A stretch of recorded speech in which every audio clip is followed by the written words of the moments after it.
Minimum यानी कम से कम tax regime, ये एक ऐसा निज़ाम है जिसमें कम से कम टैक्स जो है वो लागू किया जाता है, कम से कम टैक्स जो है वो लागू किया जाता है और वसूल किया जाता है। यानी गवर्नमेंट जब जिस गवर्नमेंट के हालात ख़राब होते हैं और उसे पैसों की ज़रूरत होती है तो वो काम ये करती है कि वो कहती है कम से कम इतना टैक्स तो हमें जमा करवाओ। अगर तुम्हारा कम बनता है तो भी इतना टैक्स तो जमा कराओ। This is minimum tax regime, ये इसकी बेस है। सर मिनिमम टैक्स रिजीम की अगर मैं बात करूं तो वो कहता है जनाब मिनिमम टैक्स रिजीम क्या होता है, मुकाबला है दो चीज़ों का, टैक्स ऑलरेडी डिडक्ट कितना हो गया है और आपकी टैक्स लायबिलिटी बनती कितनी। मिनिमम टैक्स रिजीम में दो बातें हैं, टैक्स ऑलरेडी डिडक्ट हो कितना गया हुआ है और आपकी टैक्स लायबिलिटी कितनी।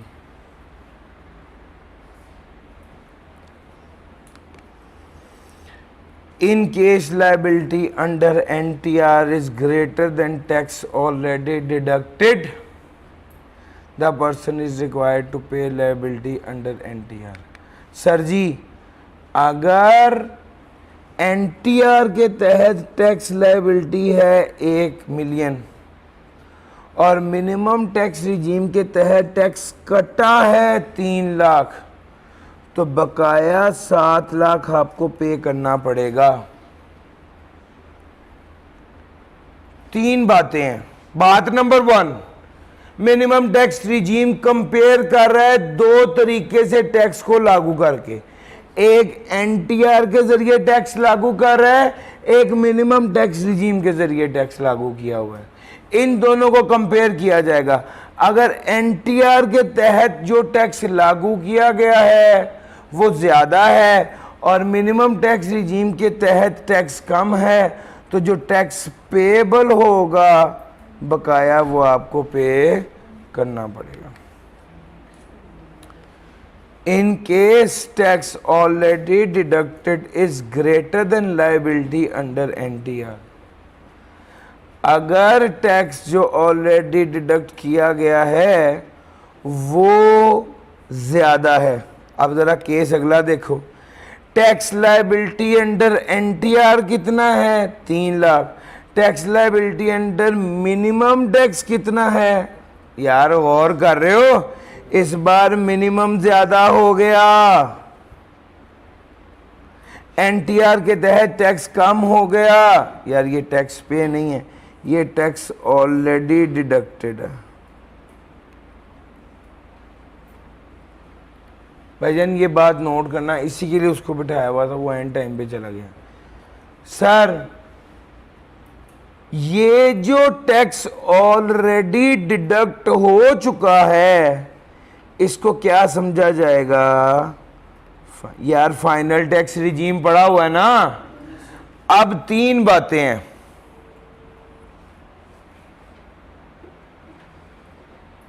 मैं इसकी मिसाल आपको एक तरीके से देने लगा हूँ, उसको समझाता हूँ, आपको बात क्लिक कर जाएगी इंशाल्लाह। सर हमारे एसबीआई में कुछ टीचर होते हैं विजिटिंग फैकल्टी में, वो हमें सर्विसेज दे रहे होते हैं, हम उस सर्विस के अगेंस्ट उनको पेमेंट कर रहे होते हैं। अच्छा अब हुआ ये कि अगर उनकी सर्विस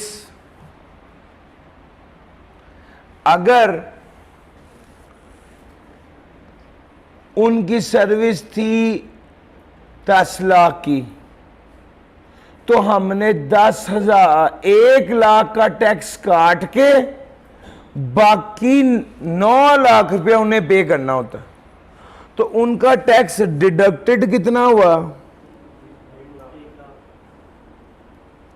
1 लाख, और 10 लाख पे टैक्स बनता कितना है, जरा जल्दी से कैलकुलेट एनटीआर के तहत करके बताओ।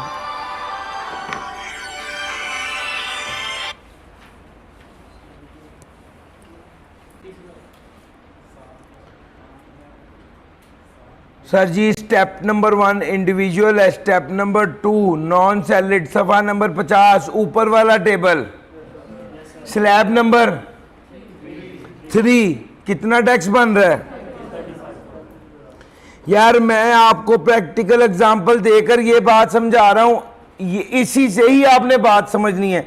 असल बात ही ये है, 35,000 रुपये एनटीआर के तहत टैक्स बना, टैक्स ऑलरेडी डिडक्ट कितना हो गया है? 1 लाख। वो कहता है इन दोनों को कंपेयर करो, अगर एनटीआर वाला ज्यादा है और जो टैक्स डिडक्ट हुआ है वो कम है, तो जो बकाया है वो अदा करो। और अगर एनटीआर वाला कम है, जो टैक्स डिडक्ट हुआ है वो ज्यादा है, तो इस टैक्स को क्या समझा जाएगा? फाइनल टैक्स, यानी ये वापस नहीं मिलेगा। सर जी इसी एग्जांपल को ले लेते हैं, एक सिफर ज्यादा कर देते हैं। वही टीचर थे, उनको मिला 10 लाख की बजाय 10 मिलियन, टैक्स काटा 1 मिलियन। मुझे जरा बताइएगा टैक्स डिडक्टेड तो हो गया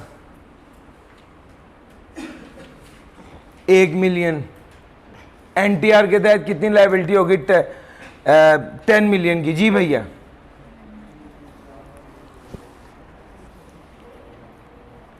जी बताइएगा।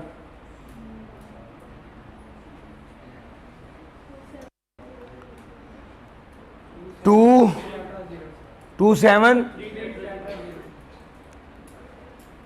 अब गौर करो सर जी, टैक्स लायबिलिटी एनटीआर के तहत आई 27,30,000, टैक्स ऑलरेडी डिडक्टेड कितना था? 10 लाख। ये आप यानी इसको ऐसे कह लेते हैं, टैक्स बनता कितना है और टैक्स कटा कितना है। सर एनटीआर के तहत जो अमाउंट है उसको कहते हैं टैक्स बनता कितना है? सर टैक्स बनता है 27,30,000, टैक्स कटा कितना है? बकाया क्या कर देंगे? 17,30,000 पेबल आ जाएगा। ऑन द अदर हैंड, अगर टैक्स बनता था 35,000 और टैक्स कट गया 1 लाख, तो जितना टैक्स कटा वो फाइनल टैक्स है। यार मेरी बात समझ आ रही है? मिनिमम टैक्स का मतलब है कि जितना टैक्स कट गया कम से कम वो तो एफबीआर का हो गया, उसमें से वापस कुछ नहीं।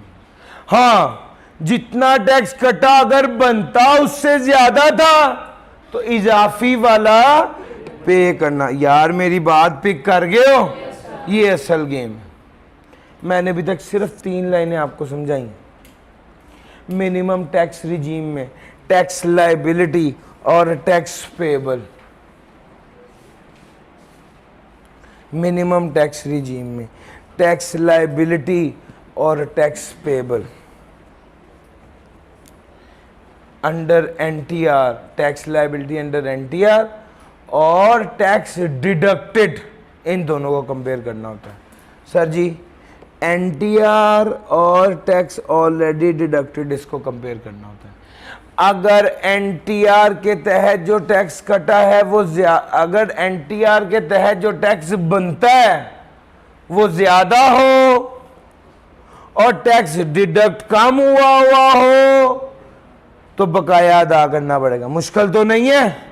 अगर एनटीआर के तहत जो टैक्स बनता है वो कम हो और जो कट गया है वो ज्यादा हो, तो जो कट गया है वो क्या होगा?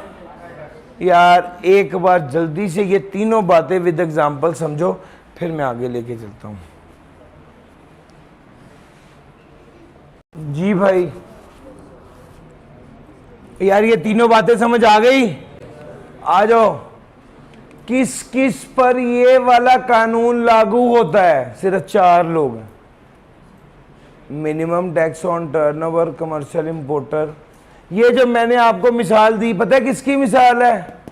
डिडक्शन, ये 10% डिडक्शन, टैक्स डिडक्शन है 10% at 10% from gross amount of services rendered for all person other than company. ये जो टीचर ने जो सर्विस दी उसके वजह से 10% काटा, असल में वो ये एग्जांपल है। सर बिजली का बिल जो 3,60,000 रुपये तक के बिल पर टैक्स कटता है वो मिनिमम टैक्स होता है। बिजली के बिल पर जो टैक्स लगता है वो टैक्स कलेक्ट होता है। हम अगर कभी अपना बिजली का बिल गौर से देखें तो उस पर इनकम टैक्स भी कलेक्ट हो रहा होता है। अगर 3,60,000 रुपये तक जो टैक्स कलेक्ट हुआ दैट इज मिनिमम टैक्स, कम से कम ये वाला टैक्स तो गवर्नमेंट को जाएगा। अगर बिल, सर ये टैक्स की अमाउंट नहीं है, 3,60,000 रुपये का बिल हुआ, उस पर जो टैक्स कलेक्ट हुआ है वो मिनिमम टैक्स होगा।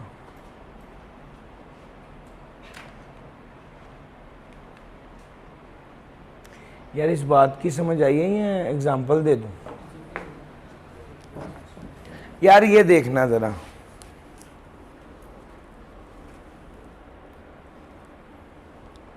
लेट से इस पर टैक्स लगा 360 पर टैक्स कटा हुआ है 6,000 रुपये। एक बंदा जो बिजनेस कर रहा है उस बिजनेस से उसने कमाया है 4 लाख रुपए। 4 लाख रुपए पर टैक्स कितना लगेगा?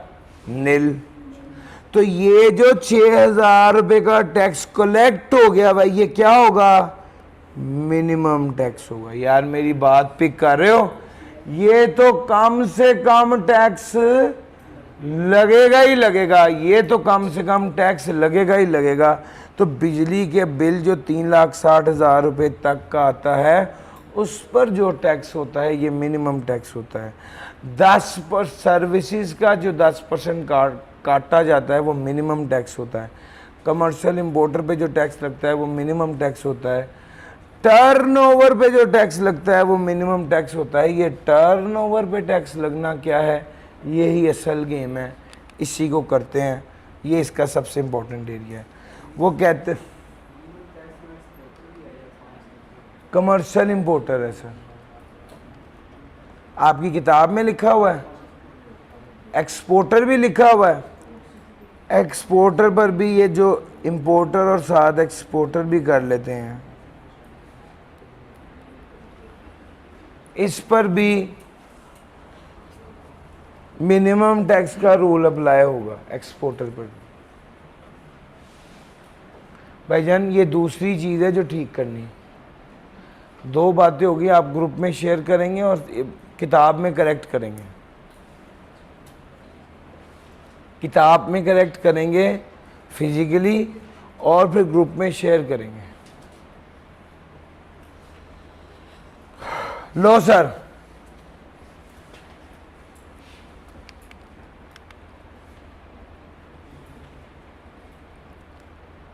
अब आगे चलता हूं।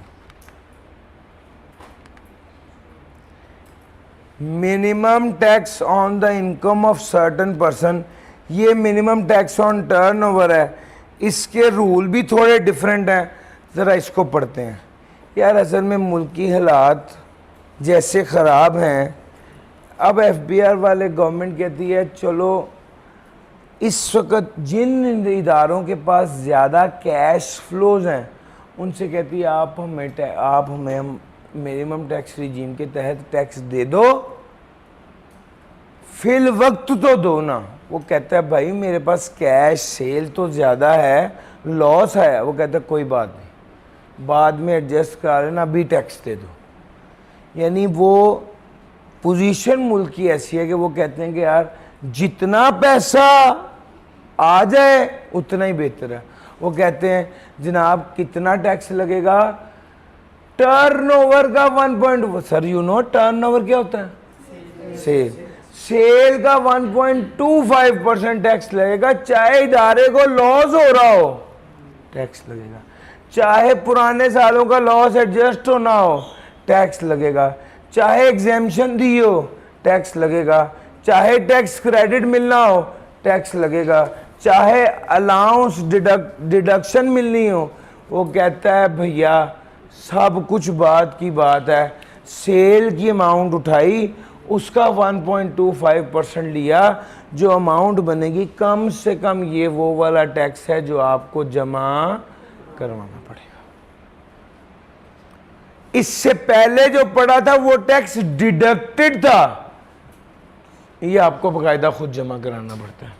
ये सर हमारी अगली बात, ये किस पर लागू होना है?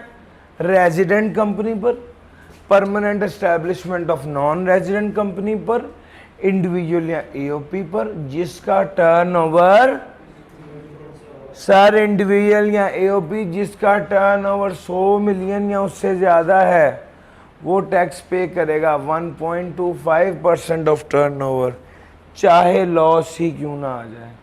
The setting of a loss of an earlier year, exemption from tax, the application of credit and rebates, allowance और डिडक्शन। सर जी मेरी बात समझ रहे हैं? लो सर ये मिनिमम टैक्स,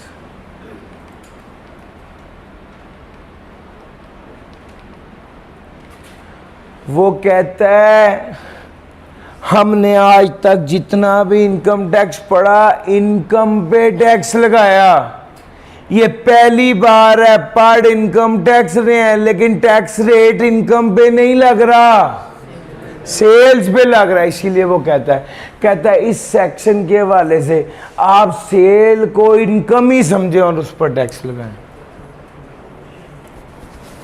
हाँ स्टैंडर्ड 1.25% है मगर ये केस टू केस वेरी कर सकता है। वो कहता है where the minimum tax paid is more than actual tax payable, the excess amount will be carried forward for adjustment.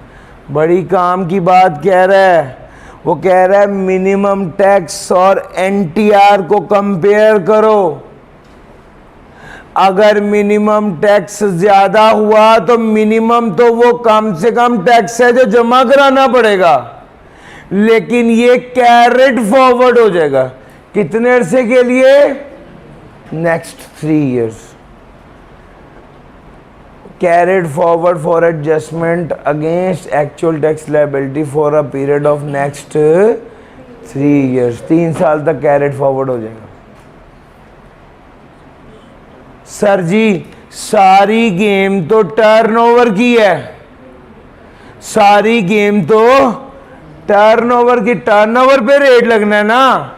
Sir जी वो कहता है टर्नओवर किसके बराबर है? The gross receipt from the sale of goods exclusive of sales tax and FED, discount shown on invoices, the gross receipt from income as mentioned above falling under FTR shall not be taken into account. Gross fee for the rendering of services except falling under FTR, gross fee for the execution of contract except falling under FTR, company's share of amount stated above received as share of AOP। Sir ji sale की जो value है ना उसमें से sale tax minus करो, discount minus करो, FTR amount minus करो, जो बाकी बचेगी उस पर 1.25% लगाओ। सर्विसेज की जो वैल्यू है ना उसमें से FTR माइनस करके रेट लगाओ, कॉन्ट्रैक्ट्स की जो वैल्यू है ना उसमें से FTR लेस करके 1.25% लगाओ। Companies share of amount stated above received as share of AOP, company का share, companies share of amount stated above received as share of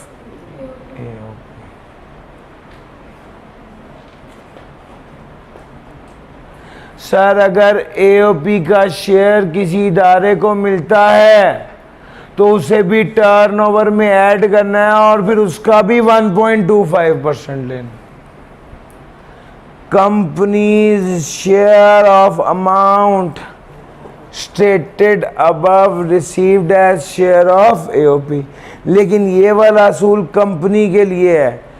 company को जो शेयर मिलेगा, जो उसको एओपी से मिल रहा होगा, उस वो भी एओपी का शेयर भी कंपनी की सेल की वैल्यू में ऐड करके 1.25% लगाएंगे।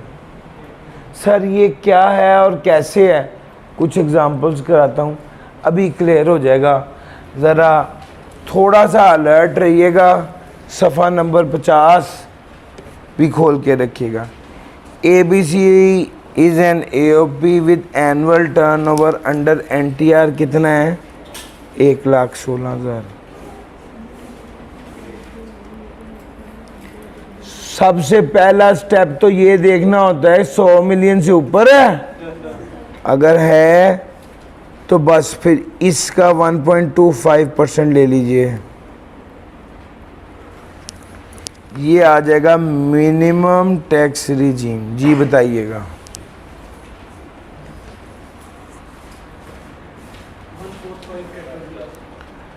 वन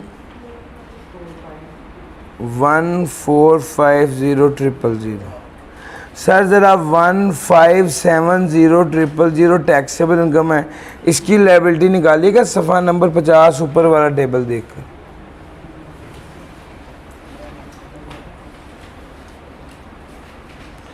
₹15,70,000 पे कितना टैक्स बनता है?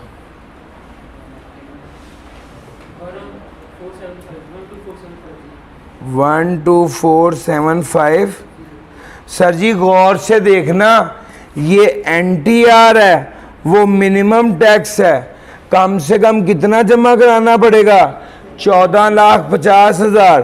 तो 14,50,000 में से 124,750 ये एडजस्ट हो गया। बकाया कितना रह गया? 1325250। सर जी ये जो अमाउंट आ रही है ना, ये कैरिड फॉरवर्ड कितने सालों के लिए? यार यही पढ़ाया ना।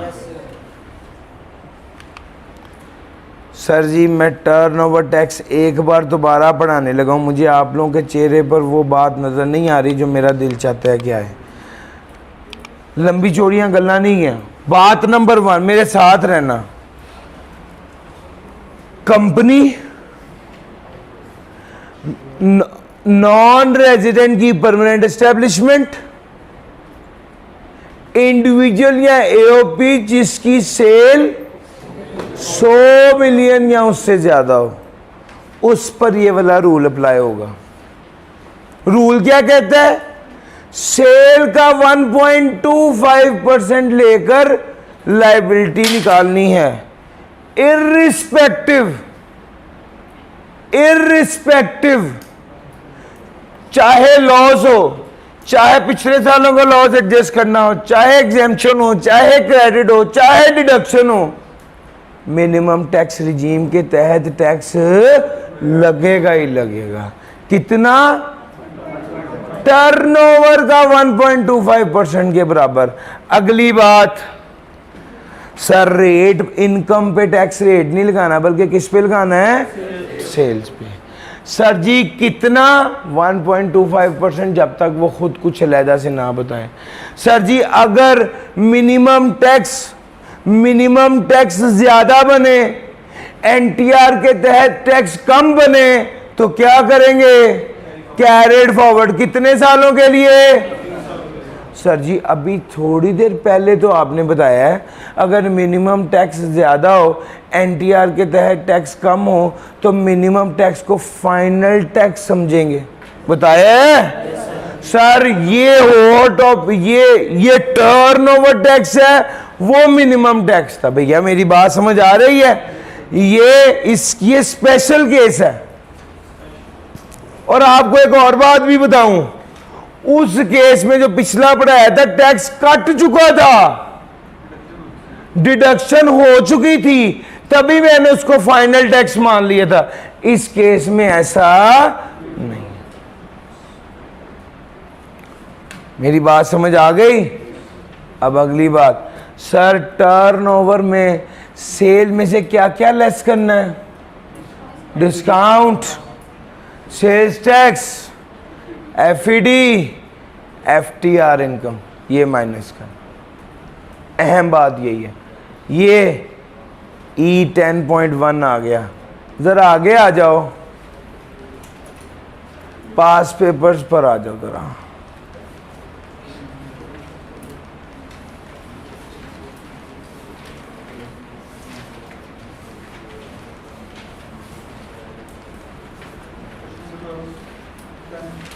वन टू थ्री नहीं था, 4 भी नहीं है।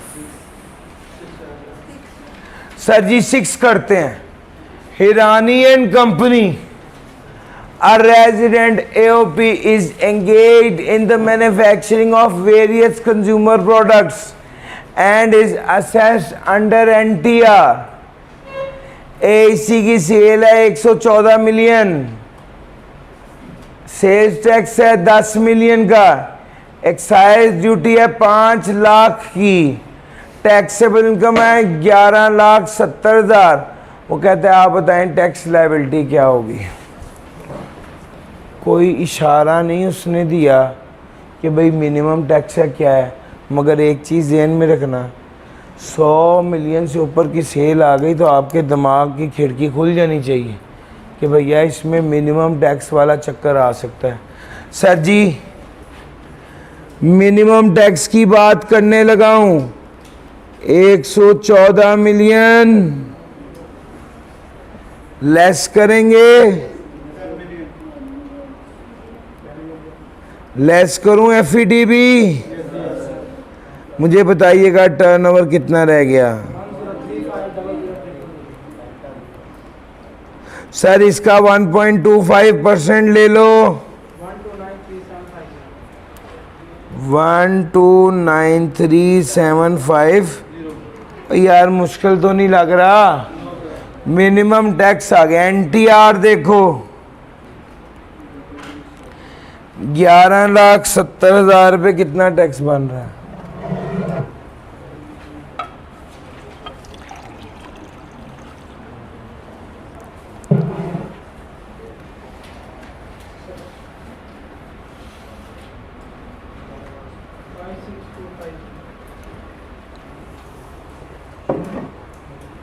जी भैया 562 मुझे बताना यही बन रहा है भाई? इन दोनों को कंपेयर करेंगे। सर मिनिमम टैक्स आपको जमा कराना पड़ेगा, लेकिन 129,375 में से 56250 लेस कर देंगे, बकाया कितना आ गया? 123। ये वाला कैरेट फॉरवर्ड हो जाएगा। 3। यार मुश्किल तो नहीं लग रहा? आ जाओ क्वेश्चन नंबर 10 तो सिंपल था, टर्नओवर किसको कहते हैं? और आप बताएं किन लोगों को मिनिमम टैक्स पे करना होगा? कॉपी पेस्ट था, रट्टे वाला सवाल था। गिलानी एंड कंपनी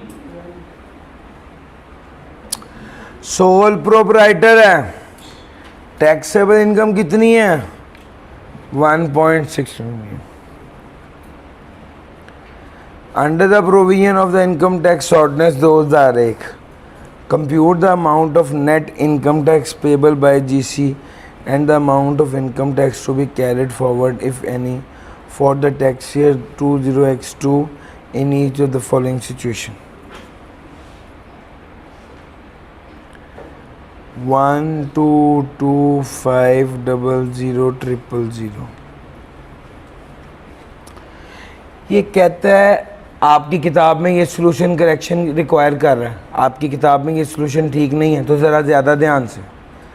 वो कहता है जीसी की सेल थी इतनी और टैक्सेबल इनकम उसने दे दी है। वो कहता है आप बताएं कितनी टैक्स लायबिलिटी बनेगी? सर जी 100 मिलियन से ऊपर की जैसे ही मैंने बात सुनी मेरी दिमाग में है ये तो मिनिमम टैक्स रिजीम अप्लाई होगा। कितने % सेल्स टैक्स है? 18%। बड़े भाई मैं सेल टैक्स की बात कर रहा हूँ, आपने मिनिमम टैक्स रिजीम वाला रेट बोल दिया, फरमा दिया बल्कि। ठीक है सर जी, 122500000 डिवाइड करेंगे किससे?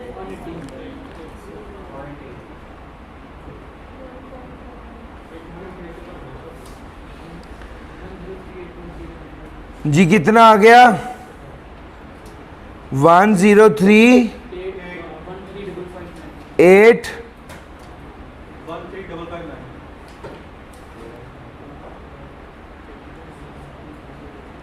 सर जी 103 मिलियन है, बेहतरीन है। 100 मिलियन से ऊपर है सेल टैक्स निकालने के बाद भी। इसका लें जरा 1.25%।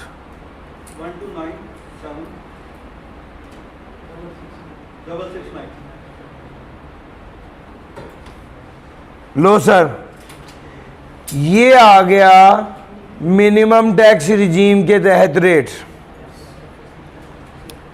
अब आगे आ जाओ, एनटीआर के मुताबिक क्या होगा।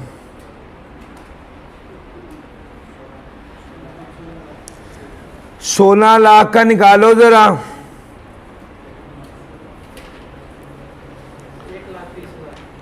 1,30,000 क्या करेंगे सर? 126976669 ये पे करेंगे, और 1,30,000 से ऊपर जितना भी है ये 3 साल। यार ये मुश्किल बात तो नहीं है।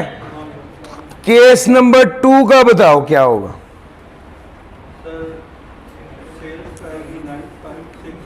वो कहता है इंक्लूसिव है, इसके अंदर सेल्स टैक्स शामिल है, डिवाइड बाय 1.18 करेंगे तो कितना बन जाएगा? 94067796। सर जी आपको ये तो क्लियर हो गया 100 मिलियन से, तो इसकी लायबिलिटी पता है कितनी होगी? 1,30,000। मसला ही हल। इसके अंदर मिनिमम टैक्स रिजीम वाला असूल अप्लाई ही नहीं होगा। सर जी आपकी किताब में 17% से किया हुआ है, मैं फिर कह रहा हूँ उसको करेक्ट कर लीजिए। आपकी किताब में 17% से किया हुआ है, प्लीज़ उसको करेक्ट कर लीजिए।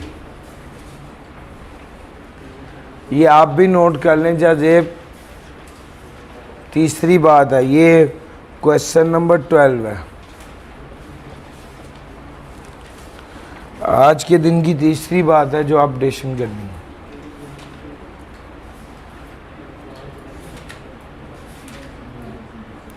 बुक में भी अपडेट करना है, ये ग्रुप में भी शेयर करना है। लो सर जी किसी ने ही बताया, मैंने नहीं कैलकुलेट किया। 16 लाख पे लायबिलिटी कैलकुलेट करनी थी। ये है ना 1.6 मिलियन, इतना ही आ रहा है। ये एनटीआर है ना, वो मिनिमम टैक्स रिजीम है। सर जी हो गया। 13 का मसला नहीं था, 14 में भी कोई मसला नहीं था, बाकी तो कुछ नहीं है। सर जी एक सवाल है, ये मैंने पास पेपर भी आपको करा दिए। एक सवाल है जो मिनिमम टैक्स रिजीम का नेक्स्ट लेवल का क्वेश्चन है। ये इसलिए करवाता हूँ कि यार ज़्यादा से ज़्यादा मुश्किल आए तो भी आप लोग कर लें। देखना अब असल पॉइंट ये कि सर कैरेट फॉरवर्ड होगा तो क्या होगा और उसको किस तरह एडजस्ट होगा, ये एक सवाल पैदा होता है। इसका जवाब है कि सर हम 3 सालों की वर्किंग करते हैं। लो जी टैक्सेबल इनकम है 15,75,000। ज़रा सफ़ा नंबर 50 निकाल के भी रखने और कैलकुलेटर भी। ज़रा मुझे बताइए एनटीआर के तहत क्या लायबिलिटी बनती है?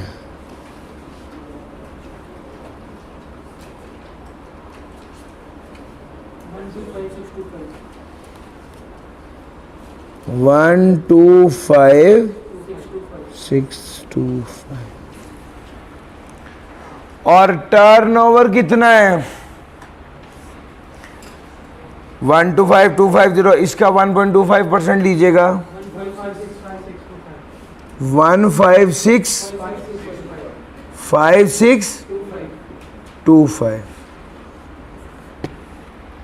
कैरेट फॉरवर्ड कितना हुआ?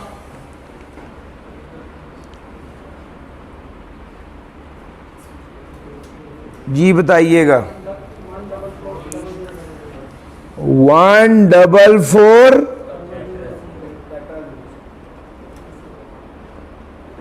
सर ये वाला जो इजाफी था 15,65,625 में से 125 625 निकाला, 14,40,000 क्या हो गया? कैरेट। अगले साल ब्रॉड फॉरवर्ड हुआ, टैक्स लायबिलिटी बताइए 10.8 मिलियन की।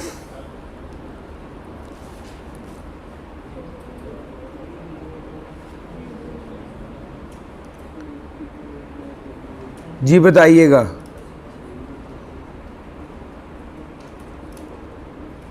चलो जी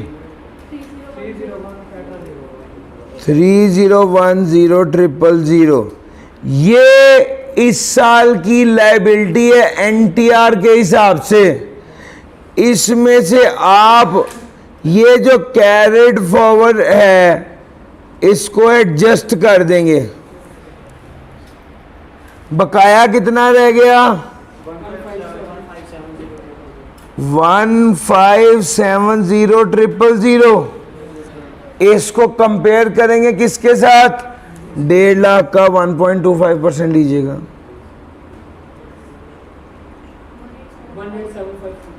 1875। अब फिर देखना जमा कितना करवाना पड़ेगा इन दोनों में से हायर, यानी 1875000 जमा करवाएंगे। 1570000 लेस करके मुझे बताइएगा क्या आ रहा है सर।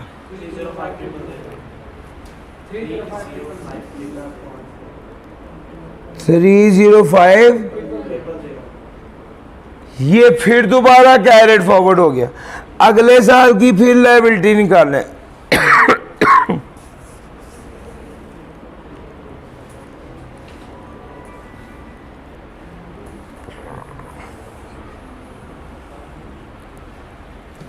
जी भैया 6816250। सर जी ये आपके पास आ गई एनटीआर के हिसाब से लायबिलिटी। पहले इसमें एडजस्ट करेंगे ब्रॉड फॉरवर्ड। जी बताइएगा। 65 ये आ गया एक तरफ, और 131250 का 1.25% ले लो भैया। 1640। अब कौन सा पे करेंगे? 65,112। यार मेरी बात समझ आ गई है? इसमें सिखाया क्या है? अगर पिछले साल अगर एक साल आपका मिनिमम टैक्स रिजीम इजाफी आया है तो इस इजाफी को कैरेट फॉरवर्ड करो, अगले साल की एनटीआर की लायबिलिटी के साथ एडजस्ट करो, और एडजस्टेड अमाउंट को कंपेयर करना है किसके साथ? मिनिमम टैक्स के साथ। अब भी अगर मिनिमम टैक्स ज्यादा है तो फिर कैरेट फॉरवर्ड कर दो, और ये 3,05,000 आ गया, और फिर दोबारा एडजस्टेड अमाउंट लें।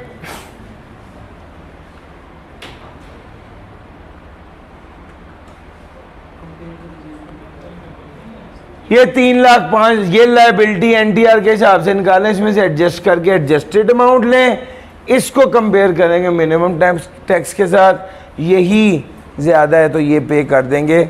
सर ये मैक्सिमम सवाल अगर पूछा जाएगा तो ये पूछा जाएगा।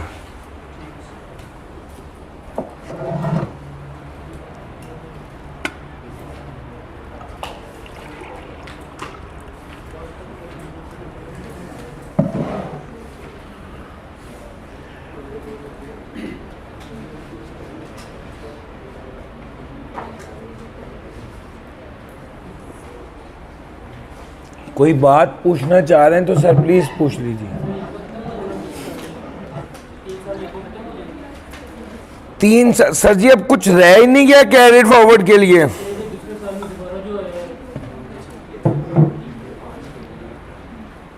तो वो दूसरे साल वाला आया, वो एडजस्ट हो गया, ये आया, ये फ्रेश है, ये कैरिड फॉरवर्ड होना था, ये भी 3 साल के लिए। इस तरह 3-3 साल के लिए कैरिड फॉरवर्ड होता है।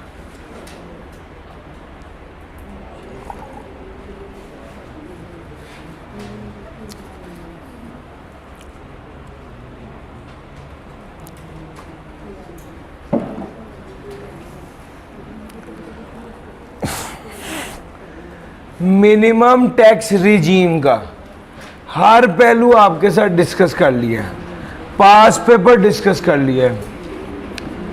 एक ज़्यादा ट्रिकी सवाल बनाया है जिस तरह का पास कभी पेपर में आया नहीं, वो भी डिस्कस कर लिया है। सर कोई सवाल पूछना चाहते हैं तो मैं हाजिर हूँ। कोई सवाल पूछना चाहते हैं तो मैं हाजिर हूँ।